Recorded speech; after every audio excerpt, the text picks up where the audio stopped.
अच्छा। 4-5 बार शेर मिल गए, 1-2 बार भालू भी मिल गए और फिर मोर, सियार दुनिया भर के हैं, वो तो मिलते रहते हैं हमको हफ्ते 2-4 दिन में डेली मिलते रहते। मतलब हमको शेर मिला 4 बार और हम तो निडर लोग हैं, ड्यूटी करना है सर जी तो आना ही अच्छा अच्छा पड़ेगा अच्छा अच्छा। यहाँ। ऐसा। मतलब ये है कि खराब रास्ते से आते हो, आपने बताया कि शेर वेर से भी सामना हुआ हाँ सर। है ना? तो शेर ने ये सोच के छोड़ दिया होगा कि चलो यार, मानवता के काम कर रहे हैं तो इनको लपेटे में नहीं ले। हाँ सर जी, अब देखो सर हमको साथियों, आज आए हैं हम बालाघाट जिले के लांजी तहसील के एक अति दुर्गम क्षेत्र में। इस क्षेत्र में बसे एक गांव में आए हैं जिसका नाम है कट्टीपार कला। इस गांव की आपने और भी वीडियोस देखी है जिसमें कुछ महिलाओं ने, बुजुर्गों ने इस गांव की समस्याएं बताई। जब हम आगे बढ़े तो हमने देखा कि यहाँ पर एक प्राथमिक शाला भी है।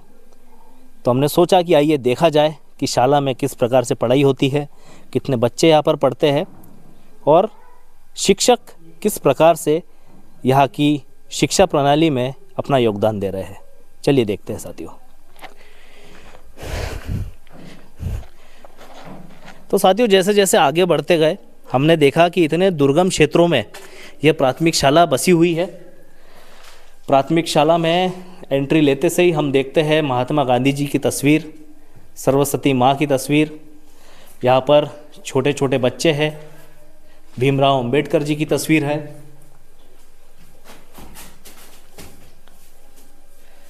आप देख सकते हैं छोटे छोटे बच्चे यहाँ पर पढ़ाई कर रहे हैं साथियों। यहाँ पर अतिथि शिक्षक बैठे हुए हैं, थोड़े उनसे प्रश्न रहेंगे हमारे कि किस प्रकार से यहाँ पर शिक्षा प्रणाली में उनका योगदान चल रहा है, कैसी यहाँ पर उन्नति हो रही है। साथियों, इस कट्टीपार कला गांव के जो प्राथमिक शाला है उसमें हम आए हैं। यहाँ के जो टीचर्स है उनसे जानेंगे कि किस प्रकार से इस गांव में शिक्षा में वो योगदान दे रहे हैं, बच्चों को पढ़ा रहे हैं और किन समस्याओं से उन्हें भी ग्रस्त होना पड़ता है। साहब, क्या नाम है आपका? सर मेरा मुकेश नकपुर है। अच्छा अतिथि टीचर मैं ग्राम चिचोली से हूँ। अच्छा। संकुल हमारे बहेला पड़ते हैं और रिसोड़ा तरफ से हम कट्टीपार आते हैं। तो कितने किलोमीटर आना पड़ता है आपको? सर 30 से 32 किलोमीटर। 32 किलोमीटर आप रोज अप डाउन कर रहे हैं? रोज आप मतलब 32 किलोमीटर आना और 32 जाना? 64 से 65 किलोमीटर। 64-65 किलोमीटर रोज आ रहे हाँ हैं? रोज सर जी। तो जिस रास्ते से मैं आया हूँ, हाँ, जैसे वो रिसेवाड़ा होते हुए, लांजी होते हुए, कांदरी होते हुए, है ना? तो ये तो बहुत ही खराब मार्ग है जी। हाँ सर, बहुत ही खराब है। पिछले साल से थोड़ा सा इस साल ठीक है। उससे पहले तो ये समझो कि आना ही दुर्गम था। दो जो लोग आते हैं और कम ज्यादा हो गई गाड़ी तो सहारा से। अच्छा, आप अपने निजी वाहन से, बाइक हाँ से सर आते जी, हैं ना? निजी वाहन से। अच्छा अच्छा, ये बताइए कितना दूरी पड़ती है उस मेन रोड से यहाँ तक की? सर ये 12 किलोमीटर, 11 से 12 किलोमीटर रोड है। बहुत खतरनाक और क्या बोलते जानवर वाले। अच्छा 4-5 बार शेर मिल गए, 1-2 बार भालू भी मिल गए और फिर मोर, सियार दुनिया भर के हैं, वो तो मिलते रहते हैं हमको हफ्ते 2-4 दिन में डेली मिलते रहते। मतलब हमको शेर मिला 4 बार और हम तो निडर लोग हैं, ड्यूटी करना है सर जी तो आना ही अच्छा अच्छा पड़ेगा अच्छा। यहाँ। मतलब ये है कि शिक्षा के प्रति आपका समर्पण है? हाँ सर जी, है ना? है ना। कि यार बच्चों को पढ़ाना है, कुछ भी हो। हाँ, कुछ भी हो सर जी, हम तो 5,000 में काम किया हमने। अच्छा, 5-6 कब से साल कर रहे हैं यहाँ पे? सर मैं तो 3-4 साल हो गए यहाँ से यहाँ पर। और उससे पहले तो हम पिछले 17 से पढ़ा है, हमारा 10,000 रुपया हुआ पेमेंट डबल अतिथि शिक्षक का। और उससे पहले तो 5,000 में हमने काम किए। सोच सकते हो कि गाड़ी भी, घर भी, स्वयं भी 5,000 में क्या कर लोगे। पर शिक्षा के प्रति जुनून और आज नहीं तो कल मिलेगा, है ना। और शासन की तरफ से अच्छे ध्यान दे दिए रोजगार की ताक में, तो हम कल सरकारी हो जाएंगे तो इसी का फायदा हमको सामने भी मिल सकता है। अच्छा, एक अच्छा अपना भविष्यपन देख रहे हैं कि हाँ यार, जितनी मेहनत कर रहे हैं, इतनी लगन से पढ़ा रहे हैं, तो शासन कुछ ना कुछ तो हमारा करे। हाँ, अभी नहीं तो सामने हमको फायदा मिलेगा और कोशिश करना हमारा कर्तव्य है। फिर ऊपर वाला तो जो है वो देते तो रहेगा। इतना खराब रास्ते से आते हो, आपने बताया कि शेर वेर से भी सामना हुआ हाँ सर। है ना? तो शेर ने ये सोच के छोड़ दिया होगा कि चलो यार, मानवता के काम कर रहे हैं तो इनको लपेटे में नहीं ले। हाँ सर जी, अब देखो सर हमको अभी बीच में मिले 15 दिन की पहले एक बार से मिले है ना। और क्या मिलते रहते, इसको 2 बार दिखे और मैं अकेला था। मेरे अकेले में भी 2-3 बार मिले, लेकिन अब क्या करो, आना तो पड़ेगा ही क्योंकि डरने वाला तो यहाँ आएंगे नहीं, इसलिए हम। अच्छा सर, अब सीरियस क्वेश्चन पूछूंगा कि आप तो अतिथि के हैं, तो गवर्नमेंट शिक्षक की यहाँ पे पोस्टिंग नहीं है क्या? थे सर, पहले थे पटले और बीनू सर, 2 शिक्षक थे यहाँ पर। बीनू सर लांजी के आसपास से आते थे, उसका तो ट्रांसफर हो गए और लेकिन जो एक शिक्षक थे पटले सर, फिर अब क्या कारण है पता नहीं, वो फिर सस्पेंड से कंप्लेन किए गांव वाले, फिर सस्पेंड द्वारा फिर बाद में उनका ट्रांसफर हो गए बाहर। हाँ, जो भी कारण रहा है, हाँ सर। तब से किसी शासकीय जो टीचर है उसकी पोस्टिंग नहीं है। नहीं सर जी, नहीं सर जी, किसी का नहीं हुआ है। हम 2 अतिथि शिक्षक। तो ये बताओ यार साहब कि आपका तो ठीक है, आप समर्पण है, आप बच्चों के भविष्य के लिए यहाँ तक आ रहे हैं, है ना, पैसा मायने नहीं रखता, नहीं सर, है ना, पैसे समाज हाँ। जो अपन सामाजिक काम कर रहे हैं वो मायने रखता है। ठीक है, आप अच्छा भविष्य देख रहे हैं आपका कि सरकार कुछ करेगी, लेकिन शासकीय जो टीचर है वो आना नहीं चाहते क्या यहाँ पे? ऐसा कुछ कारण लगता हाँ, है? क्या है सर बताऊं कि ये बहुत दुर्गम स्थिति है, यानी कि छत्तीसगढ़, महाराष्ट्र और एमपी के बॉर्डर पर है। हम गए तो महाराष्ट्र, अब पीछे छत्तीसगढ़ ये है। तो क्या है कि आजकल पास में स्कूल मिल जाते हैं तो ट्रांसफर करवा लेते हैं, चल जाते हैं, दूर में ज्यादा आने नहीं देखते। और हमारे अतिथि शिक्षक है सर जी, कहीं भी मिल जाए, ऐसा है। वेतन कितना दे रही है प्रशासन?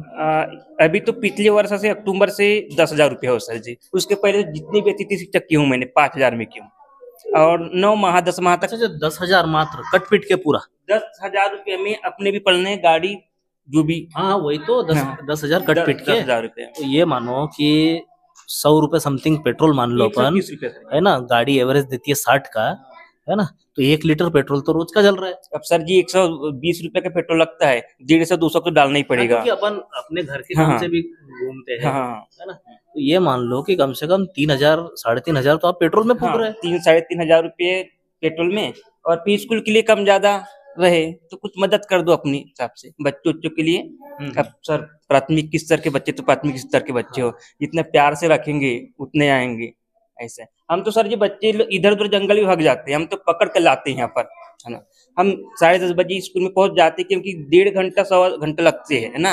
अब बाय चांस दूर है तो आधा पौन घंटा, कभी 15 मिनट हो जाते हैं। फिर भी हम बच्चे को 12 बजे भी नहीं आए तो पकड़ के लाते, चलो स्कूल कर को, क्योंकि कर्तव्य है, ऊपर वाले को भी तो बताना पड़ेगा सर जी। हाँ नहीं, मैं अभी वो बाहर जब लेडीज लोग जो खड़े हैं उनकी जब वीडियोस ले रहा था, उनसे पूछ रहा था, तब मैंने देखा था कि बच्चे बाहर भाग जाते हैं तो आप उनको पकड़ के लाते हो। पकड़ के लाते सर, हम क्योंकि जवाबदारी है ना सर जी हमको।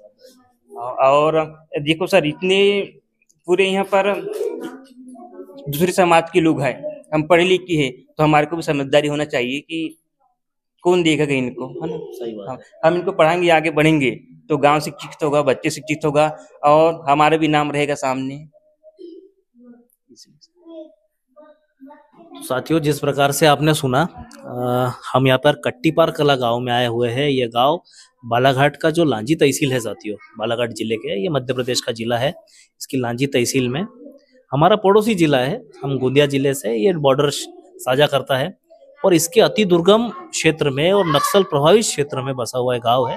और उसके प्राथमिक शाला में हम आए थे। यहाँ पर आपने जो ये यहाँ के जो शिक्षक है, जो अतिथि शिक्षक है, उनसे आपने जाना कि कितनी जो तकलीफें हैं उनसे रोज ये सामना करते हैं। जिस गांव से ये आते हैं, लगभग 30 से 32 किलोमीटर दूर से ये आते हैं। रोज का अप डाउन इनका 64 किलोमीटर का हो जाता है।